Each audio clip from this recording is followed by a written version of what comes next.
আজকের ভিডিওতে আমি আপনাদের সাথে এমন একটা অ্যাপের পরিচয় করিয়ে দেব যেই অ্যাপটা দিয়ে আপনারা খুব সহজে ওয়্যারলেসলি আপনার স্মার্টফোনকে পিসি দিয়ে কন্ট্রোল করতে পারবেন। আপনি চাইলে ওয়্যারলেসলি ফোন থেকে ফাইল পিসিতে নিতে পারবেন, অথবা পিসিতে আপনার ফোনের সকল ফাইল ওয়্যারলেসলি দেখতে পারবেন। আপনার ফোনের স্ক্রিন পিসিতে মিরর করতে পারেন, অথবা পিসি থেকে আপনার ফোনের স্ক্রিন আপনি মাউস দিয়ে কন্ট্রোলও করতে পারবেন পুরোপুরি। আপনি চাইলে আপনার ফোনের এসএমএস, নোটিফিকেশান, কন্ট্যাক্টস সব কিছু পিসিতে দেখতে পারবেন। তার মানে আপনার স্মার্টফোনটাকে পুরোপুরি আপনি পিসি থেকে কন্ট্রোল করতে পারবেন বা মেনটেন করতে পারবেন। এই অ্যাপটা নিয়ে আমি কিছুদিন আগে আমার মেইন চ্যানেল সোহাগ 360তে একটা ভিডিও বানিয়েছিলাম, আমার টপ 5 মোস্ট ইউজড অ্যাপস। সেগুলোর মধ্যে একটা অ্যাপ ছিল AirDroid। আজকে আমি সেই অ্যাপটার কথাই বলছি। আপনারা অনেকেই রিকোয়েস্ট করেছেন AirDroid নিয়ে বিস্তারিত ভিডিও বানানোর জন্য। সো আজকের ভিডিওতে আমি আপনাদেরকে দেখাবো AirDroid কিভাবে কাজ করে এবং কীভাবে আপনি এই অসাধারণ ফিচারগুলো এনজয় করতে পারেন। সো প্রথমে আপনাকে যেটা করতে হবে, আপনার ফোনে AirDroid ডাউনলোড করতে হবে। খুবই সিম্পল এবং ফ্রি এই অ্যাপটা। প্লে স্টোরে যাবেন, যাওয়ার পরে সার্চ করবেন AirDroid লিখে, AirDroid file and remote access. এই অ্যাপটা ইনস্টল করবেন স্মার্টফোনে। এরপর আপনাকে পিসিতে AirDroid-এর সফটওয়্যারটা ডাউনলোড করতে হবে। সেই জন্য সিম্পলি আপনারা যদি গুগলে গিয়ে AirDroid লিখে সার্চ করেন, তাহলে দেখবেন এরকম ডাউনলোড AirDroid পার্সোনাল নামের একটা অপশন আসবে। এইটাতে ক্লিক করবেন। ক্লিক করার পরে আপনার উইন্ডোজ হলে উইন্ডোজ, অথবা ম্যাক হলে ম্যাকের জন্য ডাউনলোড করবেন। আমরা উইন্ডোজে দেখাচ্ছি। সো আমি উইন্ডোজে ক্লিক করছি। ক্লিক করার পরে ছোট্ট একটা সফটওয়্যার ডাউনলোড হবে। এই যে এই সফটওয়্যারটা 58 মেগাবাইট। এই সফটওয়্যারটা ডাউনলোড করে সিম্পল অন্যান্য সফটওয়্যারের মতো করে ইনস্টল করতে হবে। আমি অলরেডি ইনস্টল করে নিয়েছি, যে কারণে আর ইনস্টলেশন প্রসেসটা দেখাচ্ছি না, কারণ এটা একদমই সিম্পল। ওকে, সো AirDroid ওপেন করার পরে এরকম একটা উইন্ডো আসবে, যেখানে প্রথমে আপনাকে সাইন ইন করতে বলা হবে। আপনার যদি অ্যাকাউন্ট না থাকে, তাহলে এই যে সাইন আপের অপশন আছে, এখানে ক্লিক করবেন। ক্লিক করলে ব্রাউজার দিয়ে একটা ফর্ম ওপেন হবে, যে ফর্মে ইমেল, পাসওয়ার্ড, নিকনেম এগুলো দিয়ে খুব ইজিলি ফ্রিতে আপনারা সাইন আপ করে নিতে পারবেন। সাইন আপ করার পরে সেই অ্যাকাউন্টটা দিয়ে এখানে সাইন ইন করবেন। সো আমি আমার অ্যাকাউন্ট দিয়ে এখন সাইন ইন করছি। ইমেল এবং পাসওয়ার্ড দেওয়ার পরে আমি সাইন ইনে প্রেস করছি। ডান। পিসিতে সাইন ইন হয়ে গেল। এবার আমরা যাব ফোনে গিয়ে যদি অ্যাপটা একটু ওপেন করি, তাহলে প্রথমেই এইটা কিন্তু সাইন ইন চাইবে না, না চাইলেও আপনাকে সাইন ইন করতে হবে। সেজন্য নিচের দিকে যে মি নামের একটা অপশন আছে, 3টা অপশনের মধ্যে, সেই মিতে প্রেস করতে হবে। করার পরে এখানে উপরে ট্যাপ টু সাইন ইন নামের অপশন আছে, এটাতে প্রেস করে আপনার ইমেল অ্যাড্রেস এবং পাসওয়ার্ডটা দিয়ে দেবেন। এবার আমি সাইন ইনে প্রেস করছি। ডান। সাইন ইন হয়ে যাওয়ার সাথে সাথেই আপনারা দেখতে পাচ্ছেন পিসিতে মাই ডিভাইসেসের আন্ডারে একটা নতুন ডিভাইস যুক্ত হয়েছে। তার মানে আমার এই যে ফোনটা, এই ফোনটা কিন্তু এখন পিসিতে কানেক্ট হয়ে গিয়েছে অটোমেটিক্যালি। তার মানে আপনাকে কানেক্ট আর নতুন করে করতে হবে না। যখনই সেম অ্যাকাউন্ট আপনি 2টা ডিভাইসে কানেক্ট করবেন, তখন অটোমেটিক্যালি ডিভাইসটা কিন্তু পিসিতে ডিটেক্ট করে ফেলবে। ওকে, এবার আমরা AirDroid-এর বিভিন্ন ফিচারগুলো এক্সপ্লোর করি। সো প্রথমে পিসিতে আসলে এখানে মাই ডিভাইসেসের আন্ডারে আমার যে ডিভাইসের নামটা লেখা আছে, এখানে যদি আমি প্রেস করি, তাহলে দেখতে পাচ্ছেন চ্যাট বক্সের মতো একটা উইন্ডো আসছে। সো আমি এখানে চাইলে কোনো টেক্সট কপি পেস্ট করতে পারি, অথবা ফাইল পাঠাতে পারি। মাঝে মধ্যে এরকম হয় যে পিসিতে কোনো একটা টেক্সট আছে যেটা আমার ফোনে নিতে হবে, তখন আমাদেরকে মেইল করতে হয় বা অন্য পদ্ধতিতে করতে হয়। AirDroid থাকলে কিন্তু আপনি ইজিলি এই কাজটা করতে পারেন। সো আমি এখানে যদি হাই লিখি, তাহলে আপনি আমার ফোনের স্ক্রিনে দেখতে পাচ্ছেন এখানেও হাই চলে আসলো।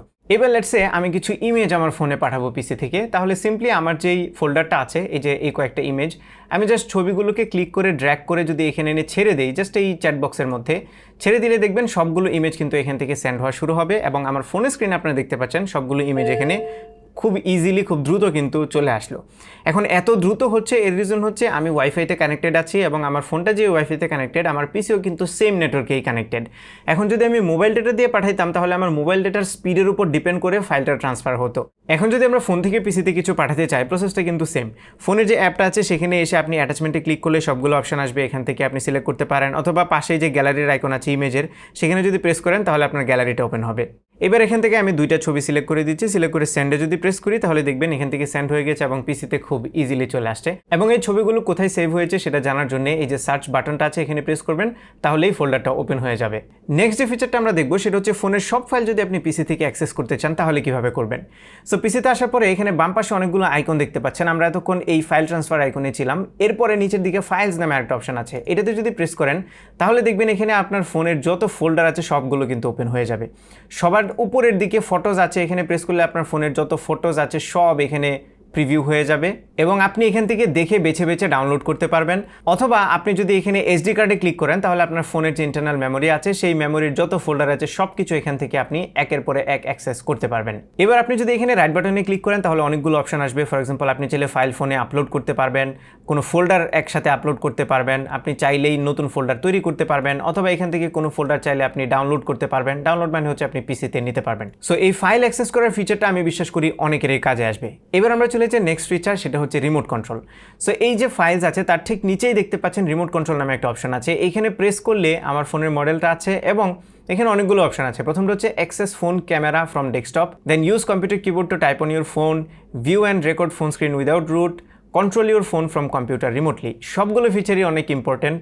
এখানে একটা জিনিস জানিয়ে রাখি, এই যে ফিচারগুলোর কথা বলছি এইগুলো এনজয় করার জন্য আপনার ফোনে কিন্তু AirDroid অ্যাপটা অনেকগুলো পারমিশন চাইবে, সেই পারমিশনগুলো আপনাকে দিতে হবে, আদারওয়াইজ কিন্তু এই ফিচারগুলো এনজয় করতে পারবেন না। সো আমরা একটা একটা করে দেখি। প্রথমেই আমরা দেখব হচ্ছে view and record phone screen without root. So আমি স্ক্রিন মিররিংয়ে ক্লিক করছি, ক্লিক করার পরে আমার ফোনের যে স্ক্রিনটা আছে সেটা আমি ডিরেক্টলি পিসিতে দেখতে পারবো। সো এই হচ্ছে আমার ফোনের স্ক্রিন, যেটা এখন আপনারা পিসির স্ক্রিনেও দেখতে পাচ্ছেন। আমি যদি ফোনে কোনো কিছু করি, এই যে আমি যাই করব সেটা কিন্তু ফোনে মিরর হচ্ছে এবং আমি চাইলে এখান থেকে রেকর্ড করতে পারবো। আমি যদি এখন ফোনে রেকর্ড করছি, এখানে যদি ক্লিক করেন তাহলে রেকর্ড শুরু হয়ে যাবে। তার মানে আপনি ভিডিওটা সরাসরি পিসিতে রেকর্ড করতে পারবেন।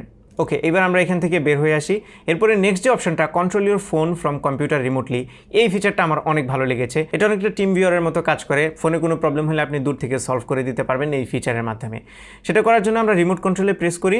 এবার একটু সময় নেবে কানেক্ট হওয়ার জন্য। কানেক্ট হয়ে গেলেই এখানে দেখতে পাচ্ছেন ফোনের হোম স্ক্রিনটা চলে আসলো। এখন আমি মাউস দিয়ে আমার ফোনটা কন্ট্রোল করতে পারবো। আপনারা দেখতে পাচ্ছেন আমি প্লে স্টোরে যদি ক্লিক করি তাহলে এখানে প্লে স্টোর ওপেন হয়ে গেল আমার ফোনে। আমি চাইলে হোম পেজে যেতে পারবো, আমি চাইলেই আমার হোম স্ক্রিন ডানে বামে স্ক্রোল করতে পারবো, আমি চাইলে আমার যে মেনুটা আছে সেটা এখান থেকে ওপেন করতে পারবো এবং আমি মেনু ব্রাউজ করতে পারবো, এখান থেকে যে কোনো অ্যাপ ওপেন করতে পারবো। তার মানে আমি আমার ফোনটা রিমোটলি কম্পিউটার দিয়ে কন্ট্রোল করতে পারবো। ওকে, নেক্সট আমরা দেখবো কিভাবে ফোনের ক্যামেরা পিসি থেকে অ্যাক্সেস করতে পারবেন। সেই জন্য যে অ্যাক্সেস ফোন ক্যামেরা ফ্রম ডেস্কটপের অপশন আছে, এখান থেকে রিমোট ক্যামেরাতে ক্লিক করব, তাহলে কানেক্ট হবে। ডান। কানেক্ট হয়ে যাওয়ার পরে আপনারা দেখতে পাচ্ছেন আমার ফোনের যে ব্যাক ক্যামেরাটা আছে সেটা এখন আমি ফোনের স্ক্রিনে দেখতে পাচ্ছি এবং আপনি চাইলেই এটাকে রোটেট করাতে পারেন অথবা আপনি চাইলেই এই যে সুইচে ক্লিক করে ফ্রন্ট ক্যামেরায় সুইচ করতে পারেন। সো এখন দেখতে পাচ্ছেন আমার ফ্রন্ট স্ক্রিনটা কিন্তু কম্পিউটারের স্ক্রিনে দেখা যাচ্ছে এবং আপনি চাইলেই আপনার ফোনের ফ্ল্যাশ লাইটটা অন করতে পারবেন, আপনি এখান থেকে রেকর্ড করতে পারবেন, এই যে এখানে প্রেস করে আপনি চাইলে রেকর্ড করতে পারবেন। এভাবে আপনি আপনার ফোনের ক্যামেরাটা পিসি থেকে অ্যাক্সেস করতে পারবেন। এরপর চলে আসি AirDroid-এর আরও কিছু ইন্টারেস্টিং ফিচারে। ফর এক্সাম্পল, আপনার ফোনে যত নোটিফিকেশান আসবে সেগুলো আপনি পিসিতে দেখতে পারবেন। সেজন্য বাম পাশে নোটিফিকেশানের একটা আইকন আছে, এখানে যদি প্রেস করেন তাহলে দেখতে পারবেন এখানে সকল নোটিফিকেশান থাকবে। আপাতত কোনো নোটিফিকেশান আমার এখানে নেই, যে কারণে দেখাচ্ছে না। এবং এই নোটিফিকেশানগুলো কিন্তু রিয়েল টাইম দেখাবে, মানে যখনই আসবে আপনার পিসিতে নর্মালি যেভাবে নোটিফিকেশান আসে আপনি সেভাবে কিন্তু ফোনেরটাও দেখতে পারবেন। সেই সাথে আপনি SMS-ও পড়তে পারবেন। এই যে এখানে মেসেজের অপশন আছে, এখানে যদি প্রেস করেন তাহলে দেখেন আমার ফোনে যত মেসেজ আছে সবগুলো কিন্তু এখানে শো করছে। আপনি মেসেজ এখান থেকে পড়তে পারবেন এবং রিপ্লাইও দিতে পারবেন। তার ঠিক নিচে আছে কল হিস্ট্রি। আপনার ফোনের যে কল হিস্ট্রি আছে, মিসড কল, ডায়াল কল, সব কিছু আপনি এখান থেকে দেখতে পারবেন। এই যে অল আছে, পাশে মিসড কলের অপশন আছে, আপনি সব কিছু দেখতে পারবেন এখান থেকে। এবং তার ঠিক নিচেই কন্ট্যাক্টের অপশন আছে, তার মানে আপনার ফোনে যে যে নাম্বারগুলো সেভ করা আছে সেই সবগুলোই কিন্তু আপনি পিসি থেকেও দেখতে পারবেন। আপনি চাইলে পিসিতে AirDroid সফটওয়্যারটা ইনস্টল না করেও AirDroid-এর সকল ফিচার এনজয় করতে পারবেন, জাস্ট ফোনে অ্যাপটা ইনস্টল থাকলেই হবে। এরপরে পিসিতে আপনি আপনার পছন্দের ব্রাউজার ওপেন করবেন, ওপেন করার পরে ভিজিট করবেন web.airdroid.com। এই লিঙ্কটাতে গেলেই আপনাকে সাইন ইন করতে বলবে, আপনি জাস্ট আপনার ইমেল এবং পাসওয়ার্ড দিয়ে সাইন ইন করে নেবেন। সাইন ইন করার পরে দেখতে পাচ্ছেন ফোনটা কানেক্ট হয়ে গেল এবং এখানে একদম কম্পিউটারের স্ক্রিনের মতো, ডেস্কটপের মতো একটা স্ক্রিন আসলো। আপনি চাইলে ব্রাউজারটাকে F11 চেপে ফুল স্ক্রিন করতে পারেন, তখন কিন্তু দেখতে একদমই ডেস্কটপের মতো মনে হবে এবং এখান থেকে আপনি সবগুলো ফিচার এনজয় করতে পারবেন। ফর এক্সাম্পল, আপনার ছবিগুলো সব এখান থেকে আপনি চাইলেই ব্রাউজ করতে পারবেন। এই যে আমার ফোনের সকল ফটোজ এখানে দেখাবে। সেই সাথে আপনি চাইলে ফাইলস সব ব্রাউজ করতে পারেন, জাস্ট ফাইলসে যদি প্রেস করেন তাহলে দেখতে পারবেন আপনার ফোনের সকল ফাইল ওপেন হয়ে যাবে এবং এখানে আপনি মাল্টিটাস্কিং করতে পারবেন, মাল্টিপল উইন্ডো, জাস্ট উইন্ডোজ সহ অন্যান্য অপারেটিং সিস্টেমের যে বেসিক ফাংশন আছে সেরকমভাবেই চলে আসবে এবং এইটা কিন্তু অনেক বেশি ইউজফুল। আপনি সব এখানে দেখতে পারবেন, আপনার ফোনের সামারি, আপনার ফোনের ফাইল ট্রান্সফার করতে চাইলে এখান থেকে ড্র্যাগ করে আপনি আপলোড এবং ডাউনলোড করতে পারবেন, আপনি ফোল্ডার সেন্ড করতে পারেন, ফাইল সেন্ড করতে পারবেন এবং পুরো ইন্টারফেসটা এত বেশি ইনটুইটিভ এবং ইউজার ফ্রেন্ডলি যে আমি এই ওয়েব ভার্সনটা কিন্তু মাঝে মধ্যে ইউজ করে থাকি আমার ফোনকে কন্ট্রোল করার জন্য। ফাইনালি আরেকটা ছোট্ট ফিচার দেখিয়ে আমি ভিডিওটা শেষ করব, সেটা হচ্ছে এই যে আইকনটা, এখানে একটা ফ্লোটিং আইকন দেখতে পাচ্ছেন, যেখানে মাউস হভার করলেই এখানে আপনি মিসড কল অ্যালার্ট কিংবা আপনার SMS অথবা অন্যান্য নোটিফিকেশান দেখতে পারবেন। পাশাপাশি এখানে আপনি ফাইল জাস্ট ড্র্যাগ করে এনে ছেড়ে দিলেই ফোনে চলে আসবে, এখানে আপনি নোটিফিকেশানগুলো আরও বিশদভাবে দেখতে পারবেন। সো খুবই ইউজফুল একটা phone management software, I believe আপনারা অনেকেই বেনিফিট বেনিফিটেড হবেন এই সফটওয়্যারটা ইউজ করে। তবে এখানে আমি কয়েকটা সতর্কতা আপনাদেরকে দিয়ে দিতে চাই। প্রথমত, আপনার ফোনে কখনোই অন্য কারো এয়ারড্রয়েডের অ্যাকাউন্ট লগ ইন করবেন না। এতে করে কিন্তু যে ব্যক্তির অ্যাকাউন্ট লগ ইন করেছেন সে আপনার ফোনের সব কিছুর অ্যাক্সেস পেয়ে যাবে, আপনার ফোনের ক্যামেরা, মাইক্রোফোন থেকে শুরু করে আপনার ফোনের ফাইলস, ফটোজ সব কিছু। সো এই জায়গাটাতে একটু সতর্ক থাকতে হবে। আপনি নিজে যদি এয়ারড্রয়েড ইউজ নাও করেন, তারপরেও দেখবেন অন্য কেউ যেন আপনার ফোনে এয়ারড্রয়েড ইনস্টল করে এই ফাঁকিবাজি কাজটা না করতে পারে। সো আপনারা একে তো নিজে ইউজ করে বেনিফিটগুলো নিতে পারবেন, এবং পাশাপাশি অন্য কেউ যেন আপনার ফোনের কন্ট্রোল না নিয়ে নিতে পারে এয়ারড্রয়েড দিয়ে, সেই বিষয়েও কিন্তু আপনারা সতর্ক থাকতে পারবেন। আজকের ভিডিওটা কিন্তু আপনাদের জন্য এই হেল্পটুকু করবে আশা করি। সো এই ছিল আমাদের আজকের ভিডিও। আশা করি ভিডিওটা আপনাদের ভালো লেগেছে। যদি ভালো লেগে থাকে তাহলে ভিডিওতে একটা লাইক দেবেন, কমেন্ট করে জানাবেন কেমন লাগলো। আপনার ফ্রেন্ডদের সাথে শেয়ার করতে একদমই ভুলবেন না। আমাদের পেজে ফলো এবং চ্যানেলে সাবস্ক্রাইব তো মাস্ট। দেখা হবে পরবর্তী ভিডিওতে। Till then take care. আসসালামু আলাইকুম।